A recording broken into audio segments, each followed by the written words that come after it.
He is a king. You should be grateful he even notices me. Claire said it while smiling at me, as if she had just delivered a compliment instead of a sentence that quietly ended our marriage. The restaurant was warm, crowded, and bright. Crystal glasses caught the chandelier light. A piano played somewhere near the bar. I sat across from my wife of 12 years and watched her praise another man as though I were supposed to applaud. His name was Victor Hale. Successful. Charismatic. Expensively dressed. The kind of man who entered a room and expected the room to rearrange itself. Claire had been talking about him for weeks. His house. His company. His connections. The people who wanted his attention. Every story ended the same way. Victor was exceptional. Victor was powerful. Victor was a king. I had listened quietly because I believed admiration was harmless. I was wrong. What about me? I asked. Claire looked almost irritated by the question. Daniel, this isn't about you. She glanced toward Victor, who was laughing with two executives at the next table. That's exactly the problem. I felt something cold settle behind my ribs. She reached across the table and lowered her voice. You don't understand men like him. I almost smiled. And you do? He knows what he wants. Her eyes followed him. He doesn't waste time worrying about whether people approve of him. I looked at my wedding ring. 12 years of mornings. 12 years of mortgage payments, family dinners, repairs, vacations planned around work schedules. 12 years of showing up. Suddenly none of that seemed to count. Claire, I said quietly, are you telling me you want him? She didn't answer immediately.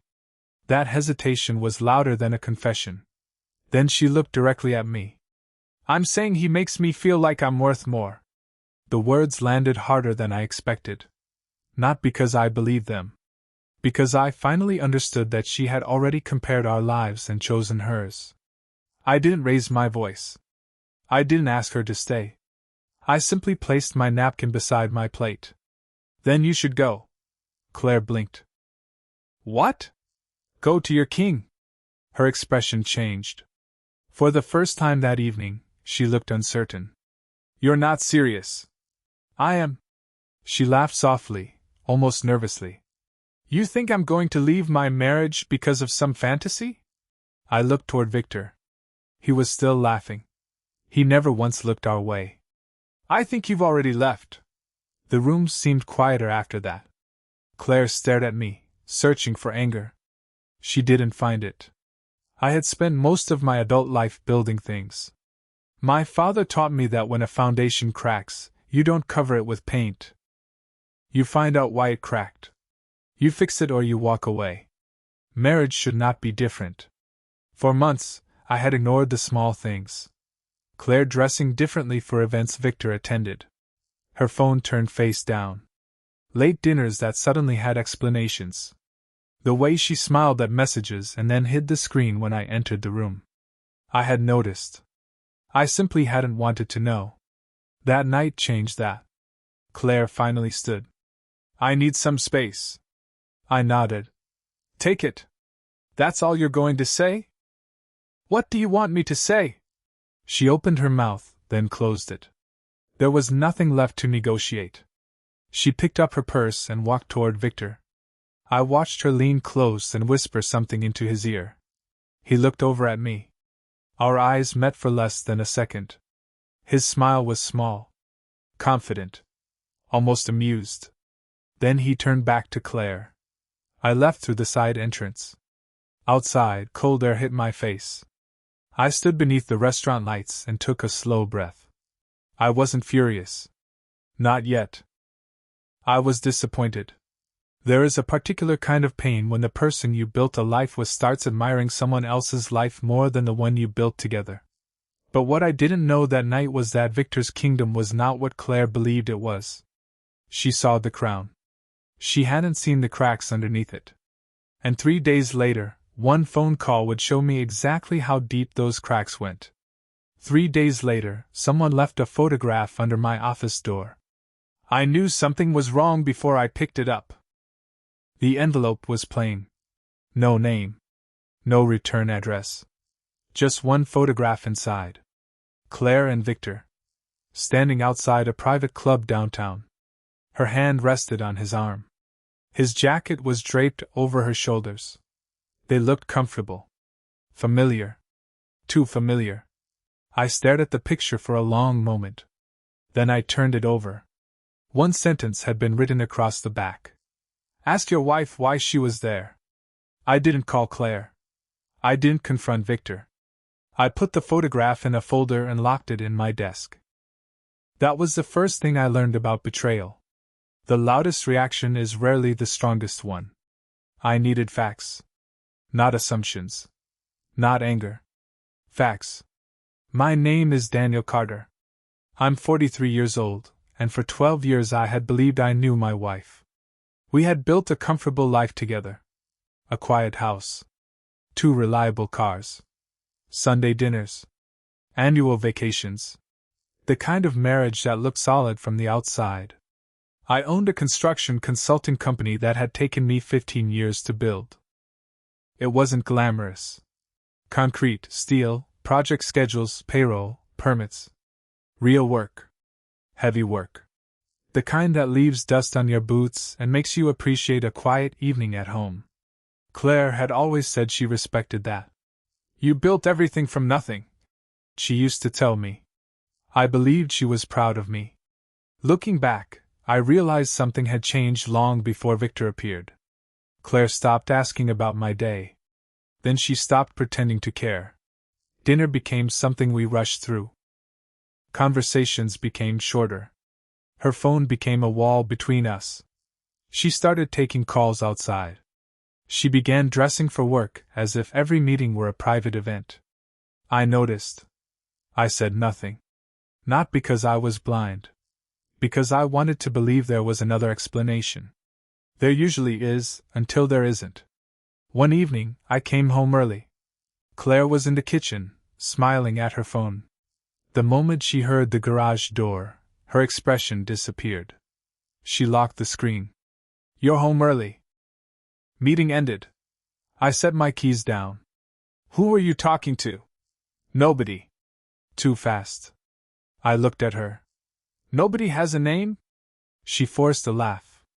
Daniel, seriously? I didn't push. I'm tired. Okay. She turned toward the sink. The conversation was over. But the silence wasn't. That night, I lay awake beside her. Her breathing was steady. Mine wasn't. I stared at the ceiling and replayed the photograph in my mind. Victor's hand had been on her waist. Claire hadn't moved away. The image wasn't proof of an affair. But it was proof of something. The next morning, I called Marcus, my operations manager. I need you to check something for me. What? Victor Hale. Silence. The investor? Yes. Why? I want to know what he's been doing with our company. Marcus hesitated. Is there a problem? I don't know yet. That was the truth. I didn't know. But I intended to find out. Marcus agreed to quietly review any professional connections between Victor and my company. Contracts.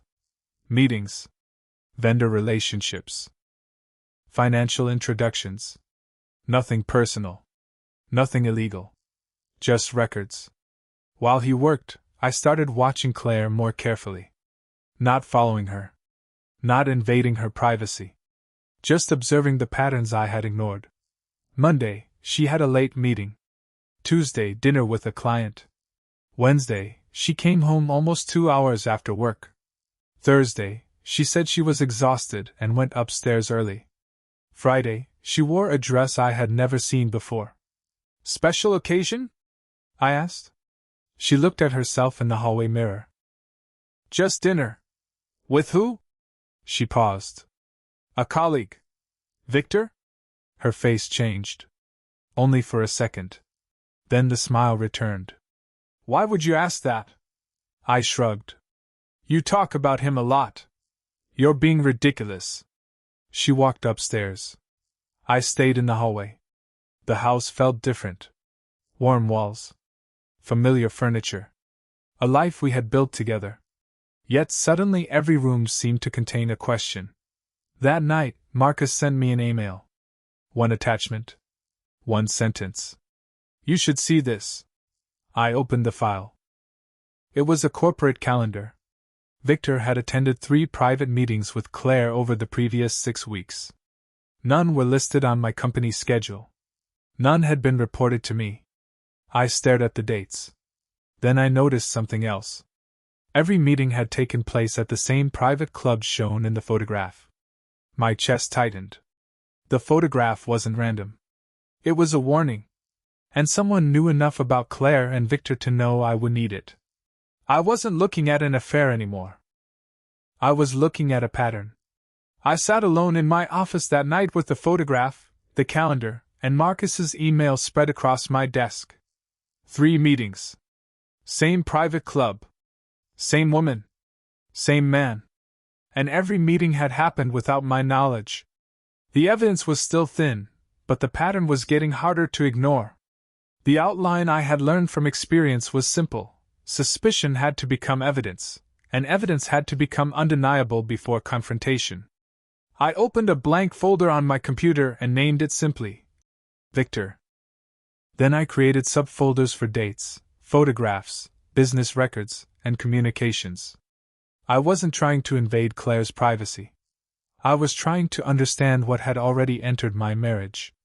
The next morning, Marcus called. I found something else. What?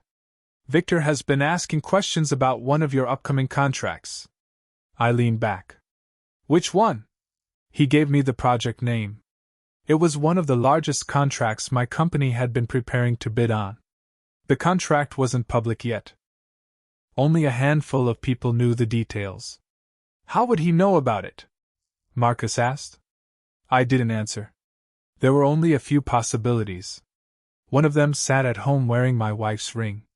I drove home that evening without calling Claire. She was already there, standing in front of the bedroom mirror. You're late, she said. Work. She smiled. Everything okay? I looked at her. Why wouldn't it be? Her expression changed for half a second. Then she smiled again. I don't know. You've been quiet. I almost told her everything. Instead, I walked past her. Long day. She followed me into the kitchen. Daniel? I stopped. What?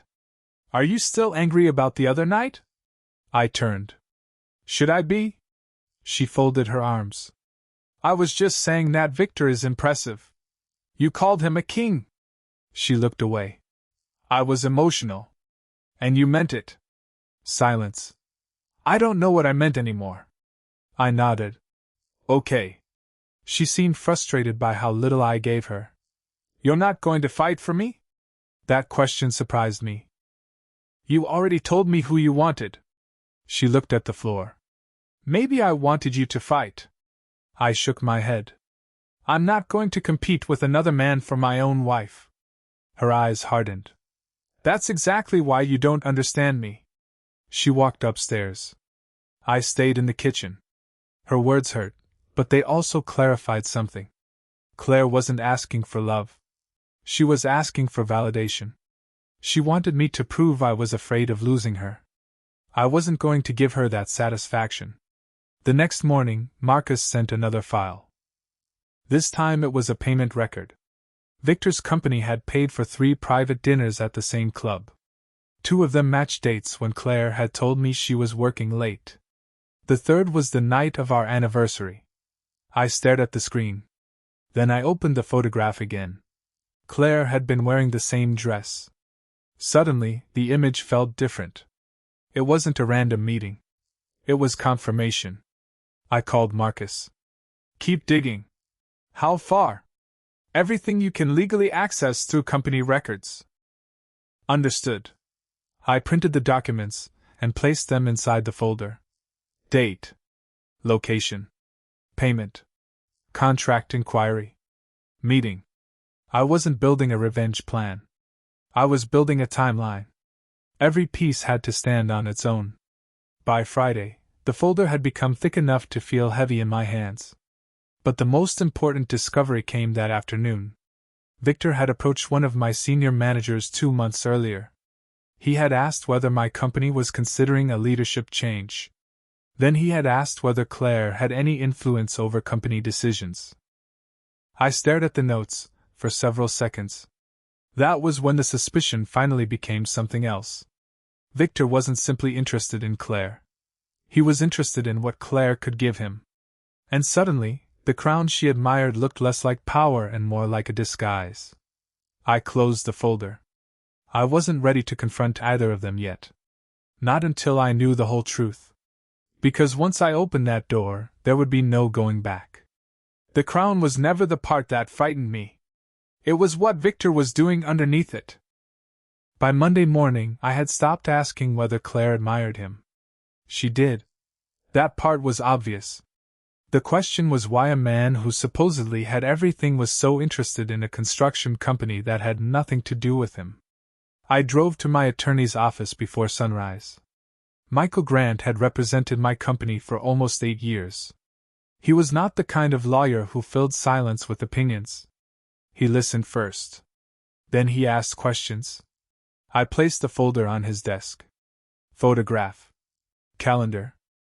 Payment records. Contract inquiry. Notes from Marcus. He studied each page without rushing.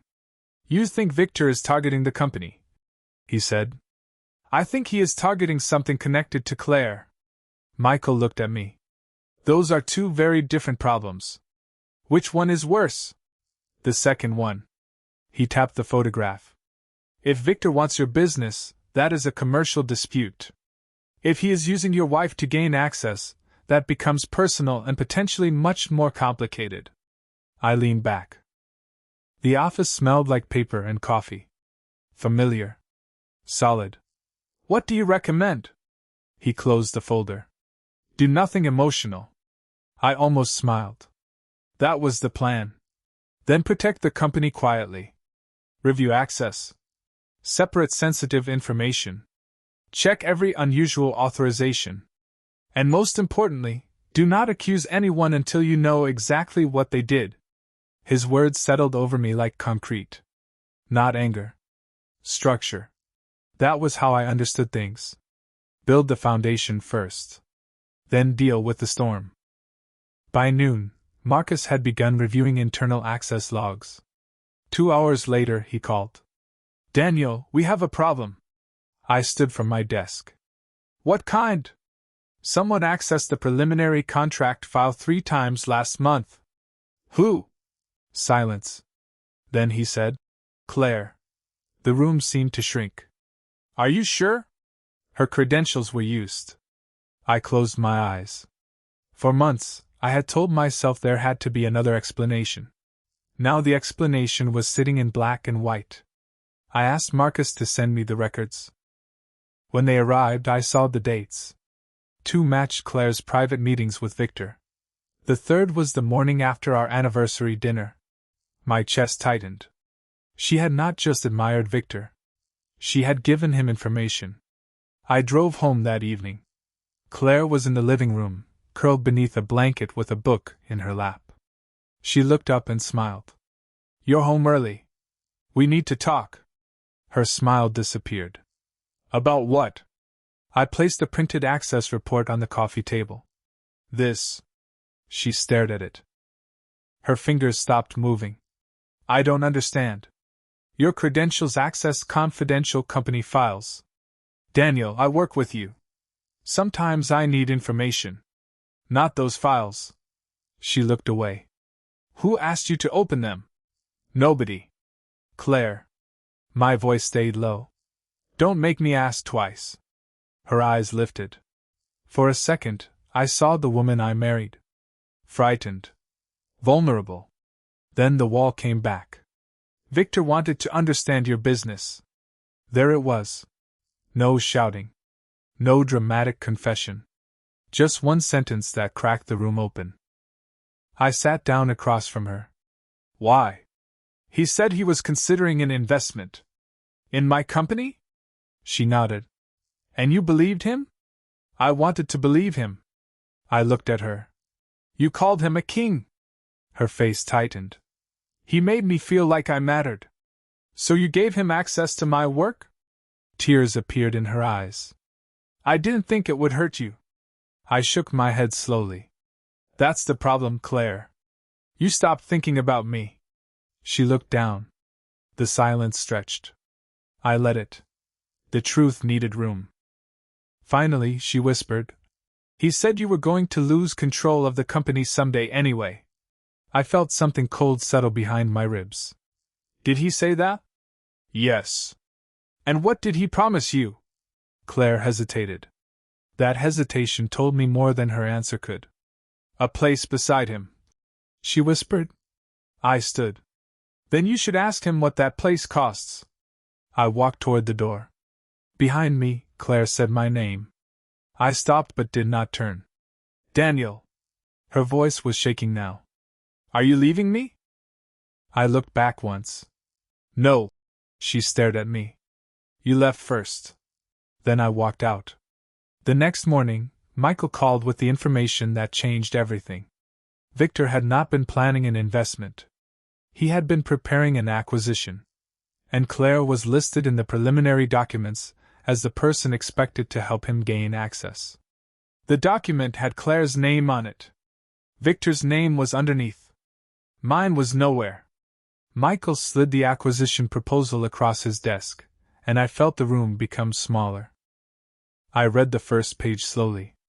Victor Hale was preparing to purchase a controlling interest in my company through a newly created investment group. The structure was complicated.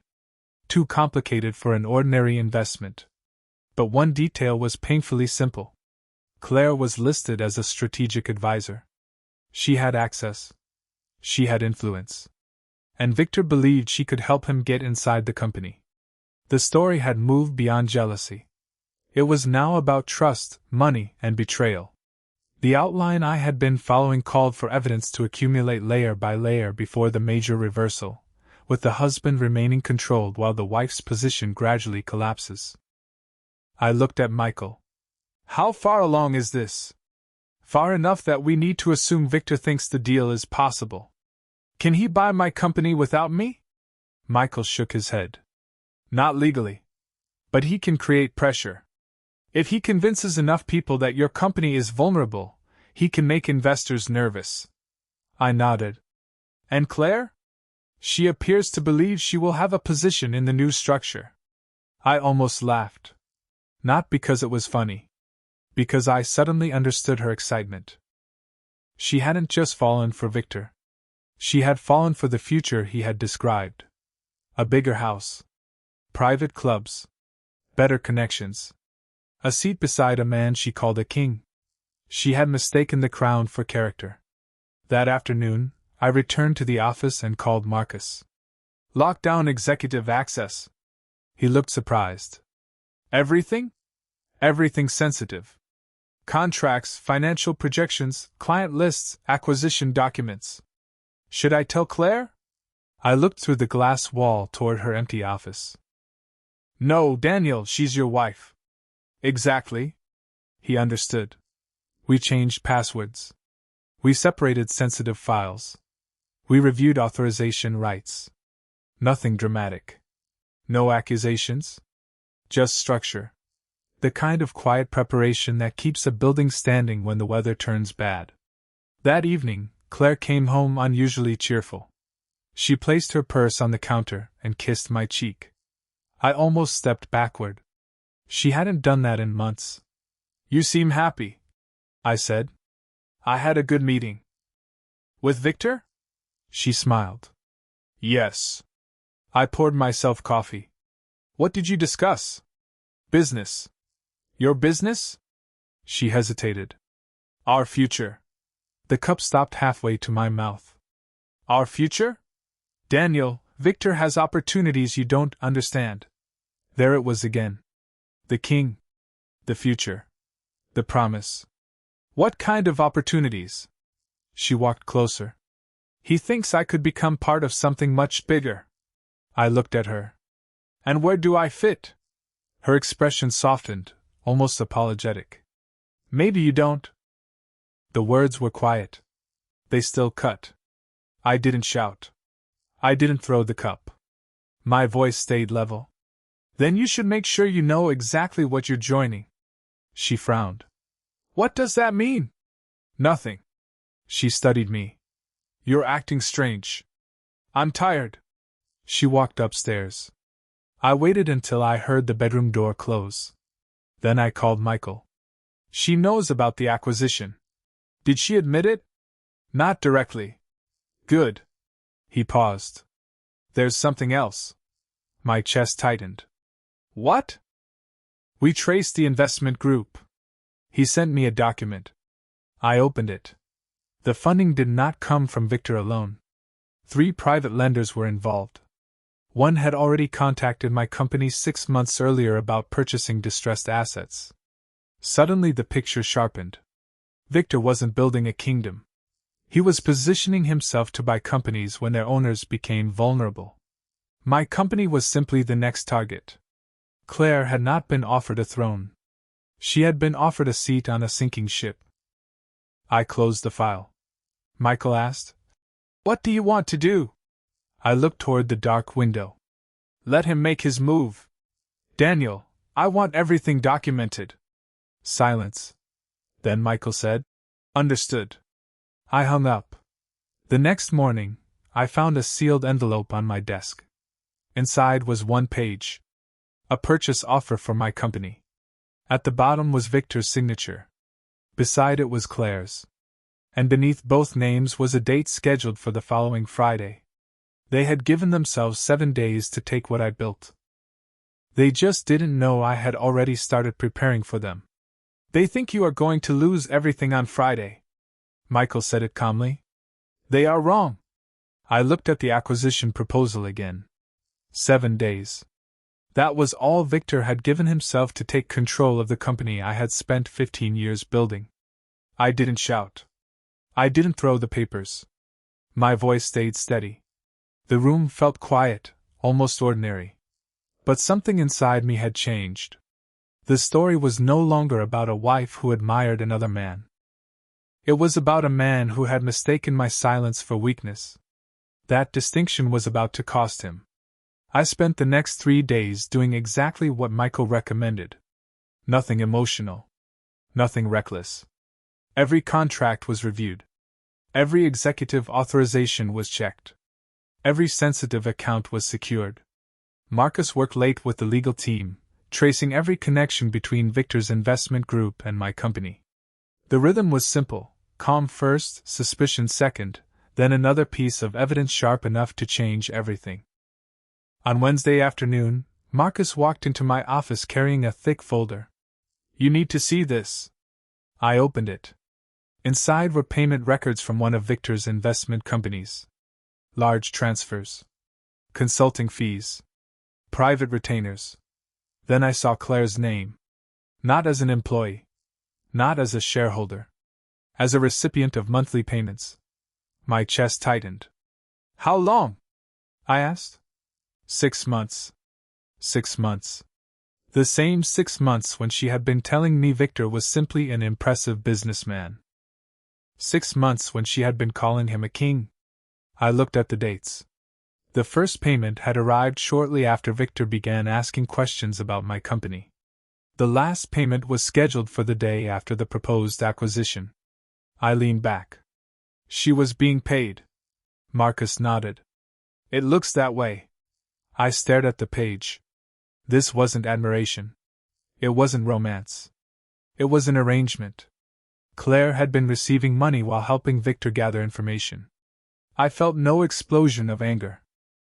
Something colder happened. The truth simply settled into place. That evening, I went home early.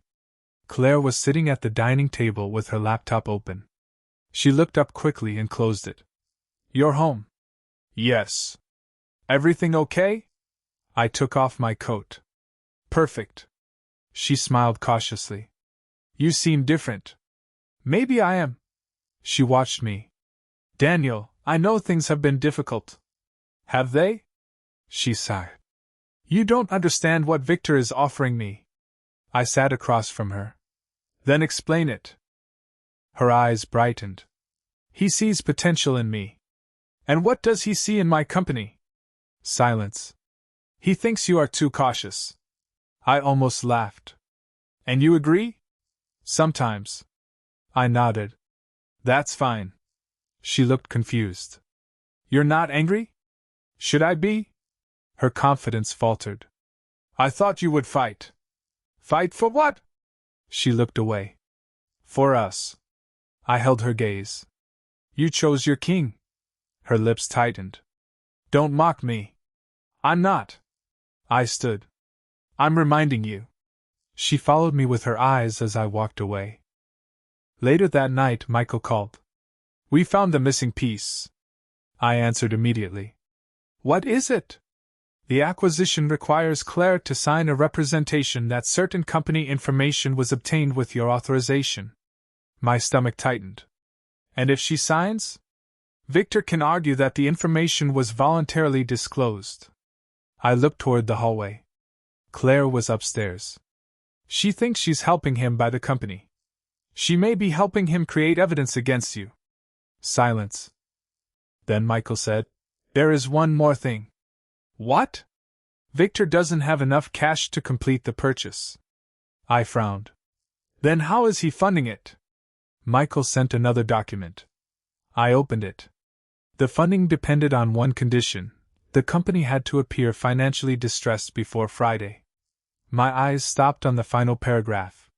If the acquisition failed, Victor's lenders would still collect fees from the transaction. He couldn't lose.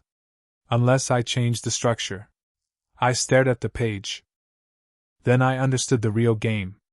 Victor wasn't trying to become king. He was trying to make me look like a defeated king so he could buy the kingdom cheaply. I smiled for the first time in days. Michael, I said, let him come Friday. Are you sure? Yes. I closed the folder. I want Claire there too. By Friday afternoon, Victor expected to own my company. By Friday morning, I had already changed the game. I arrived at the conference room before everyone else. The blinds were half open, and pale sunlight stretched across the polished table. On one side sat Michael and two members of my legal team.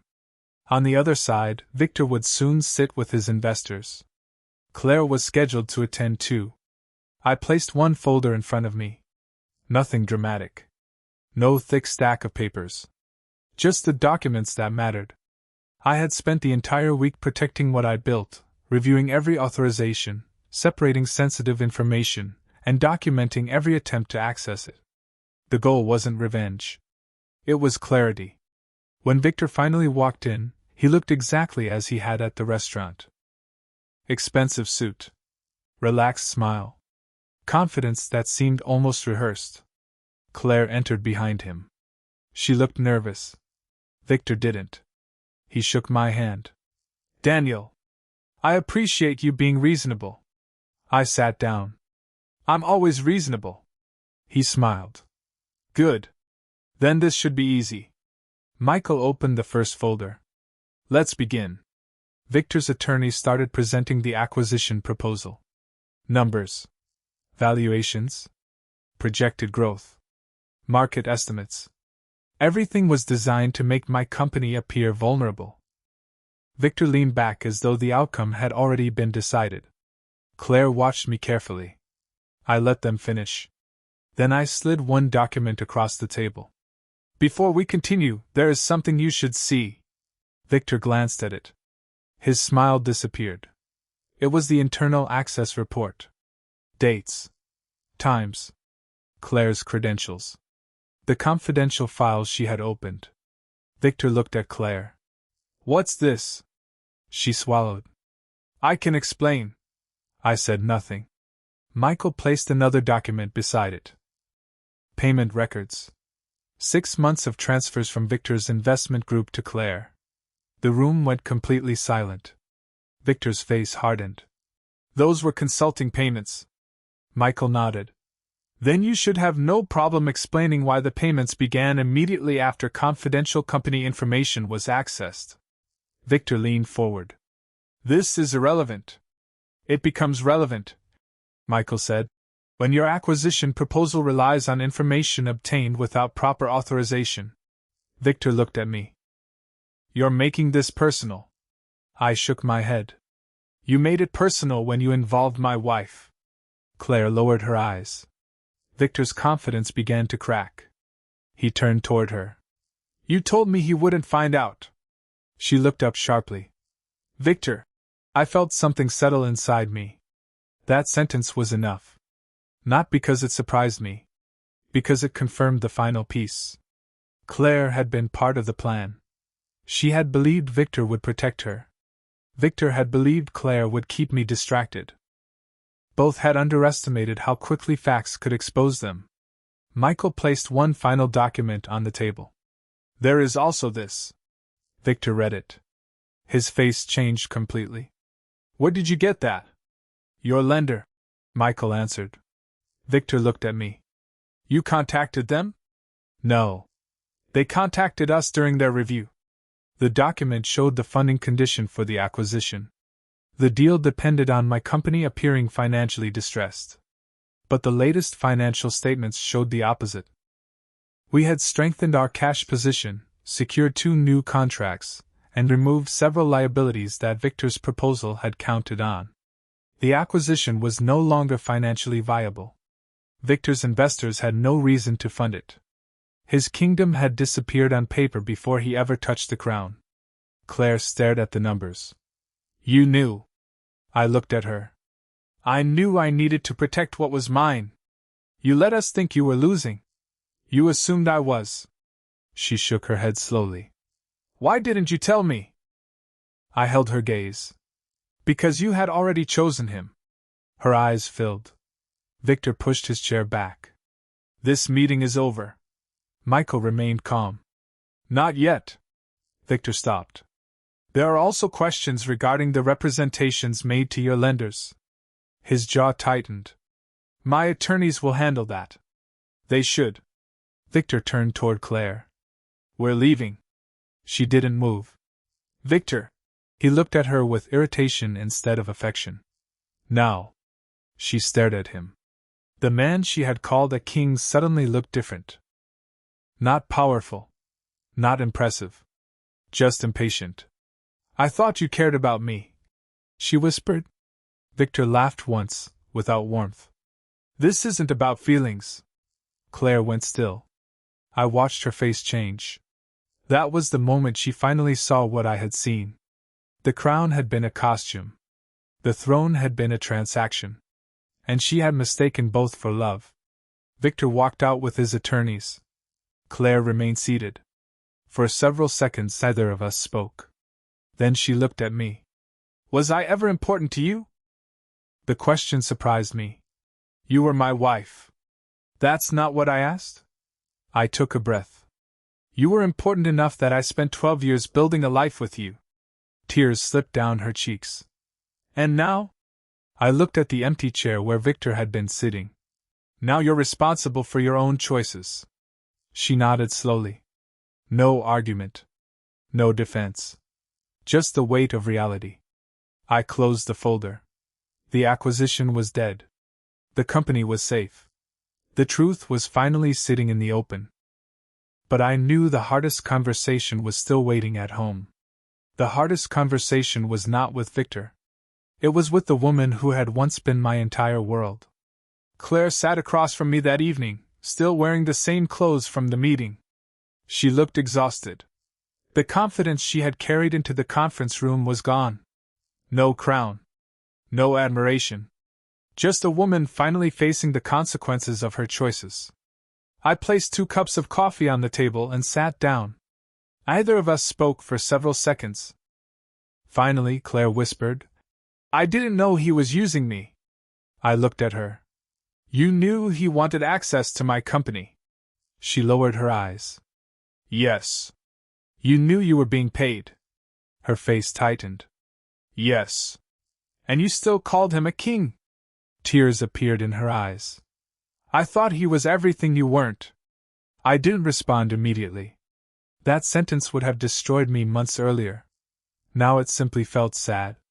What did you think I wasn't? I asked. She took a slow breath. Ambitious enough. Powerful enough. Exciting enough. I nodded. And Victor was? He made me feel important. Until he didn't need you anymore. She looked away. Yes. The silence returned. I had imagined this conversation many times. In those fantasies, I said something devastating. Something that would make her understand exactly how badly she had hurt me. But reality was different. I didn't need to punish her with words. She already knew. Claire, I said quietly, you didn't leave because Victor was a king. She looked at me. You left because you believed being beside a powerful man would make you more valuable. Her eyes filled again. That's not fair. Maybe not. I paused. But it's what happened. She wiped her face. Do you still love me? The question stopped me. I looked at the woman across the table. I remembered our first apartment. Our first vacation.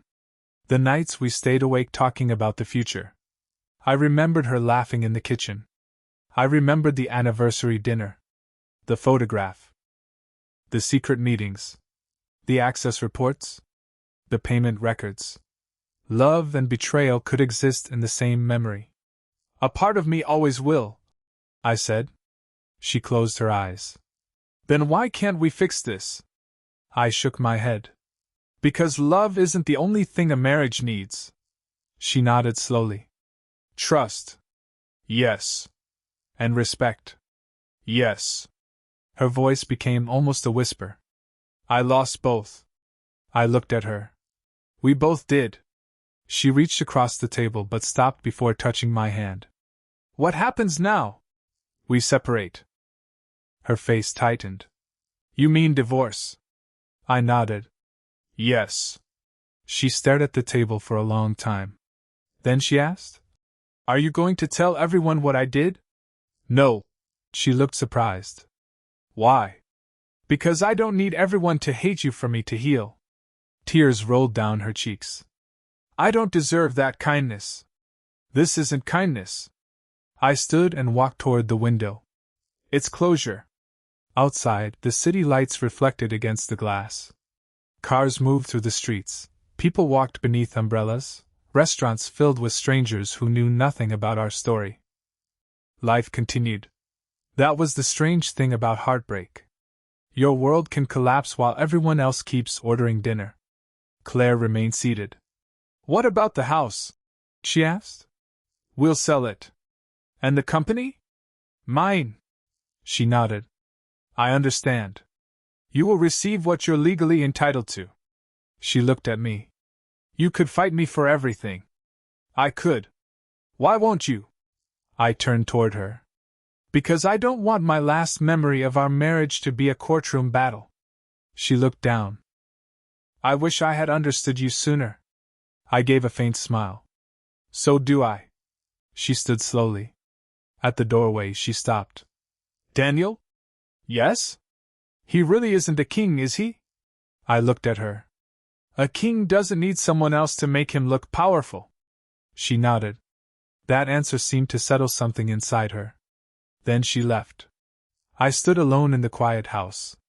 For 12 years, every room had been filled with our life together. Now the silence was unfamiliar. But it wasn't frightening anymore. It was honest. The next morning, I called Michael and instructed him to begin the divorce process. I also called Marcus and told him the company would remain fully independent. No acquisition. No outside control. No Victor. The business I had built would continue. That afternoon, I received one final message from Claire. I understand now. He wasn't a king. I was just impressed by the crown. I read it once, then put my phone away. I didn't answer. Some endings don't need another conversation. They need distance. And for the first time since our marriage began, I was ready to discover who I was without needing anyone to tell me my worth. The day I signed the divorce papers, I expected to feel broken. Instead, I felt the weight finally leave my shoulders. The courthouse was quiet that morning. Gray sky. Cold sidewalks. People moved through the lobby carrying folders, coffee, and problems that had nothing to do with mine. Claire stood beside me in a dark coat, her hands folded tightly in front of her. We did not speak much. There was nothing left to explain. The documents were already prepared. The house had been listed. The company remained mine. Victor was facing questions from his lenders, and the acquisition attempt had collapsed under the weight of its own paperwork. The crown was gone. So was the illusion. I signed my name slowly. Daniel Carter. 12 years of marriage reduced to ink on a page. I didn't shake. I didn't cry. I simply finished. Claire signed after me. When the clerk collected the papers, she looked at us and said, "That's it." That sentence should have hurt. Instead, it sounded like a door closing in a house I had already left. Outside, Claire stopped beside the courthouse steps. "Do you remember when we promised forever?" she asked. I looked at the street. "I remember. I thought forever meant never changing." I shook my head. "Forever only works when both people keep choosing it." She looked down. "I stopped choosing you." "Yes." No anger. Just truth. She took a breath. "I lost everything I thought would make me happy." I looked at her. "No. You lost what you thought happiness looked like." She looked up. For a moment, there was something familiar in her eyes. The woman from our first apartment. The woman who used to laugh when the heater broke. The woman who once believed a quiet life could be enough. Then the moment passed. "Are you happy?" she asked. I considered the question. "I'm learning." That was the honest answer. Happiness had not arrived like a check in the mail. It came in smaller pieces. A quiet morning. A clean desk. Coffee while the sun rose over the city. A project completed without worrying about who might use it against me. Freedom had no trumpet. It was mostly silence. 3 months later, I moved into a smaller house on the edge of town. I kept only what mattered. My father's old toolbox. A few photographs. Some books. One battered leather chair. The rest went to storage or charity. I didn't want a museum of the marriage. I wanted a home. At work, things improved. Without Victor circling the company, decisions became simpler. Marcus joked that I finally stopped checking the door every 5 minutes. He was right. I hadn't realized how much energy I had spent waiting for the next betrayal. One Friday evening, I stayed late to finish a project. When I finally stepped outside, the air smelled like rain and concrete. The city lights reflected in the wet pavement. My phone buzzed. Claire. I stared at the screen. For a moment, habit returned. Then I answered. "Hello?" Her voice was quiet. "I just wanted to tell you something." "Okay." "Victor never wanted a future with me." I said nothing. "He wanted your company. I was just a bridge." My hand tightened around the phone. "I know." She exhaled slowly. "I wish I had believed you. You had to learn it yourself." Silence. "Do you hate me?" I looked toward the dark skyline. "No, why not?" "Because hate would mean you're still taking something from me." She didn't answer. Then she whispered, "You really have changed." I almost smiled. I had to. We ended the call without promises. Without apologies that needed to be answered. Just silence. Later that night, I cooked dinner and opened the windows. Rain tapped softly against the glass. I sat in my father's old chair with a cup of coffee and listened. No shouting. No accusations. No phone buzzing every few minutes. Just rain. Just peace. I finally understood something I had missed for years. I didn't need to become Victor to feel powerful. I didn't need Claire to regret leaving. I didn't need anyone to call me a king. I had built a life that could stand without applause. And that was enough. A few weeks later, I met someone new through work. Her name was Emily. We talked over coffee after a project meeting. She didn't know my marriage story. She didn't care about Victor. She didn't ask what I owned. She asked what I liked. I realized how long it had been since someone had asked me that. I smiled. I like quiet mornings, I said. She smiled back. Then we might get along. For the first time in years, the future didn't feel like something I had to defend. It felt like something I could simply walk toward. My wife once told me another man was a king. I let her follow the crown. I kept the foundation. And in the end, I discovered the truths she never understood. Real strength isn't making someone regret leaving you. Real strength is building a life so peaceful that you no longer care who walked away.